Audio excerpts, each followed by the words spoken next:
네, 사랑하는 우리 계명교회 청년 모든 여러분들 반갑습니다. 일상으로 복귀해야 되는 화요일 아침인데 다들 어떻게들 준비 잘하고 있는지 모르겠어요. 좋습니다. 근데 여러분들이 이제 민수기를 읽어보고 있을 거라고 생각을 하는데 하루하루 읽어야 될 범위가 한 6장 정도 됩니다. 그래서 뭐 짧다고 할 수는 없어서 이번 주도 함께 살펴봐야 될 내용들만 좀 빠르게 살펴볼 수 있으면 좋겠습니다. 여러분들이 지금 보면 알겠지만 7장에서부터 이어지는 이야기들이 보면 먼저 감독되었던 자들이 하나님께 헌물을 드리는 장면이 나오고 그 다음에 레위인들이 흔들어서 드리는 제사인 요제를 하나님께 드리고 그 다음에 유월절을 다시 맞이하는 장면이 나옵니다. 그게 이제 9장에서 그것들을 기념하고 있는 장면이 나오죠. 근데 이제 10장에 가면은 나팔 소리와 관련돼서 그것들이 어떻게 진군을 인도하고 있는지, 그리고 이스라엘 자손들이 그거에 맞춰서 증거의 구름이 이제 성막에서 떠오르고 11절에 보면 그죠. 그래서 이제 이동을 하게 됩니다. 근데 여러분들 그렇게 이게 이스라엘 백성들이 나름대로 준비한 이후에 이제 출발을 했어요. 그런 다음에 이제 어떤 일이 일어나냐면 백성들이 11장에 보면은 어떤 악한 말을 했는지는 잘 모르겠지만 10장 여러분들이 보아도 끝에 보면 잘은 알 수 없어요. 근데 이제 다베라라는 곳에서 백성이 악한 말로라고 합니다. 그러니까 라라고 하니까 진짜 악한 말들로 여호와를 원망하였고 하나님께서 불을 그들 중에 붙여서 진영 끝을 사르시게 됩니다. 그것 때문에 이제 이곳 이름이 다베라라고 불렀는데 모세가 그것들을 기도로 끄는 장면이 나오죠. 그런 다음에 이 사람들이 그런 일이 있음에도 불구하고 여러분들 4절이 보게 되면 섞여 사는 다른 인종들이 탐욕을 품음에 이스라엘 자손도 다시 울며 이르되 누가 우리에게 고기를 주어 먹게 하겠느냐라고 이야기를 합니다. 그러니까 저들이 지금 자신들이 겪고 있는 상황과 정체성에 대한 이해가 떨어지는 것들을 볼 수 있게 됩니다. 여러분 상황을 어떻게 이해하느냐는요 정체성에 대한 이해에서부터 나오게 됩니다. 그러니까 이스라엘 백성들이 고기를 못 먹었다고 불평하는 장면이 나름대로 우습고 어떤 의미에서는 또 좀 이해가 되면서도 우습고 좀 답답한 이유는 뭐냐면 사실 그들이 이런 것들 때문에 불평할 이유가 없는 정체성을 띠고 있는 사람들이기 때문인 거죠. 그러니까 그들 스스로가 하나님의 은혜로 먹고 살고 있는 것뿐 아니라 그들이 지금 어디를 부러워하고 있는 것들을 보냐면 5절입니다. 이집트에 있을 때에는 값없이 생선과 오이와 참외와 부추와 파와 마늘들을 먹었거늘 이라고 말을 해요. 그러니까 어떤 것들을 그리워하고 있냐면 노예 생활을 하고 있던 때를 그리워합니다. 그러니까 사람이 참 아이러니한 게 하나님으로 말미암아 자유민이 되었음에도 불구하고 그들은 예전에 지내던 노예로 지내던 때가 그립습니다 라고 고백하고 있는 아이러니한 상황을 보여주고 있는 것이죠. 여러분이 왜 이 장면이 납득이 왜 중요하냐면 우리 역시도 하나님으로 말미암아 누리는 정체성에 대한 것들이 희미해지기 시작하면 우리 삶에 대한 이해가 지극히 우리 중심적으로 변할 수밖에 없습니다. 특별히 우리가 예수 그리스도를 만난 이후에 여러 가지 삶의 것들을 절제하고 또 어떤 죄에 대해서 혐오하고 또 그리고 그런 것들을 끊어내고 내 삶에서 살아내는 것들이 반복되는 속에서 만약에 우리가 어떤 하나님과 함께함이라는 정체성을 놓치게 되면 예전의 생활이 훨씬 더 그리워 보이고 내 마음대로 자유롭게 살던 게 좋아 보이고 하게 되는 것이지요. 역사를 보더라도요 여러분들 교회가 타락하고 교회가 정체성을 잃어버렸을 때 어떤 일들이 벌어지냐면 여러분이 잘 알고 있는 1500년대 르네상스 운동이 벌어지게 됩니다.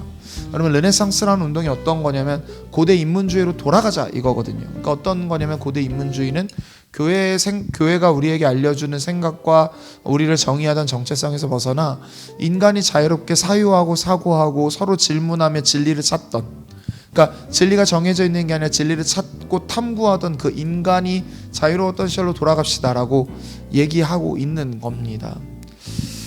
여러분들 그러니까 그리스도인이라는 정체성이 주는 믿음 그리고 사랑 그리고 소망이 무너지게 되면 우리 안에서 예전의 생활을 그리워하고 예전의 모습을 그리워하는 것들을 또 보게 됩니다.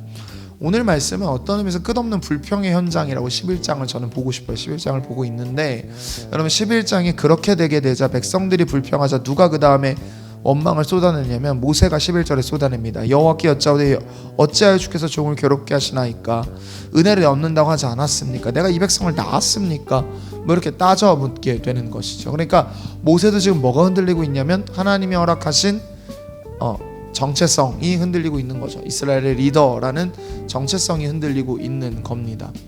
근데 여러분 거기서 끝이 아니고요. 마지막에 보면 또 한 명이 또 더 이제 나름대로 하고 있는 것들을 보는데 28절이에요.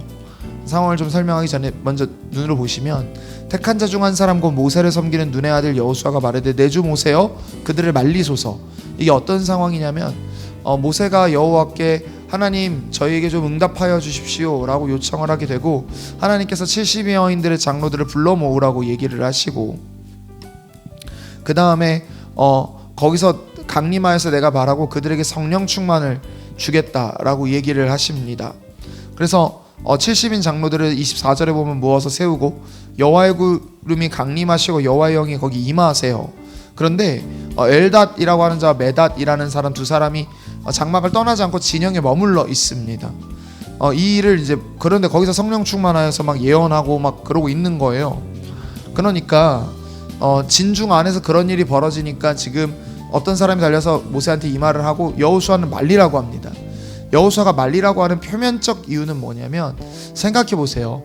모세의 리더십에 대한 불만이 표출되고 있는 상황인데 진영 안에서 누군가가 성령 충만해서 예언하는 것들을 보여주게 되면 어떤 일이 벌어지게 되냐면 모세의 리더십이 흔들릴 수 있을 것이라고 생각을 했던 것 같아요. 근데 모세가 응답하고 있는 것들을 보죠. 그러니까 여호수아는 모세의 리더십이 걱정이 돼서 가서 말리세요 라고 얘기를 했는데 모세는 뭐라 말합니까? 29절입니다. 여호와께서 그의 영을 모든 백성에게 주시길 원하노라 라고 하기 앞에 보면 네가 나를 두고 시기하느냐 라고 말하는 거예요. 그러니까 의미를 보면 네가 내 걱정을 하는 게 맞니? 라고 지금 얘기를 하고 있는 겁니다. 그러니까 모세의 말을 통해 본 여호수아의 마음은 뭐냐면 지금 그는 모세를 걱정하고 있는 게 아니라 모세의 지도력 뒤편에 있는 자기의 지도력이 흔들리는 것들을 염려하고 있는 것이라고 보는 게 좀 합리적일 것 같습니다. 여러분들 지금 보고 있으면 모든 사람들이요 다 각자가 자기에 대한 정체성을 자기 눈으로 바라보기 시작할 때 상황을 자기의 눈으로만 이해하려 할 때 무너지기 시작합니다. 그런데 여러분들 한 가지 저희가 보고자 하는 것들은 뭐냐면 하나님께서 자신을 향해 쏟아놓는 불평을 향해서 응답하시고 하나님께서는 악한 말을 자기들끼리 내고 있는 것들을 좋아하지 않으시는 모습을 보여주십니다. 뿐 아니라 하나님께서는 성령을 충만하게 부으시겠다고 요해서를 통해 우리에게 말씀하셨고 말씀하신 성령께서는 사도행전을 통해 보여지듯 우리에게 허락되었습니다. 여러분 그렇다는 말은 뭐냐면 우리 각자는 우리 마음 안에 계신 성령 하나님과 대화하고 우리 마음 안에 계신 성령 하나님과 교제를 누리며 우리 마음 안에서 우리의 기도를 듣기 원하시는 성령에게 기도할 수 있는 사람들이라는 거죠. 성령 충만을 누리고 있는 우리가 성령께 오늘 상황을 두고 구해야 될 것들은 뭐냐면요 여러분들 하나님 내가 이러한 것들이 어렵습니다라는 기도를 꺼내놓는 게 필요할 것 같습니다.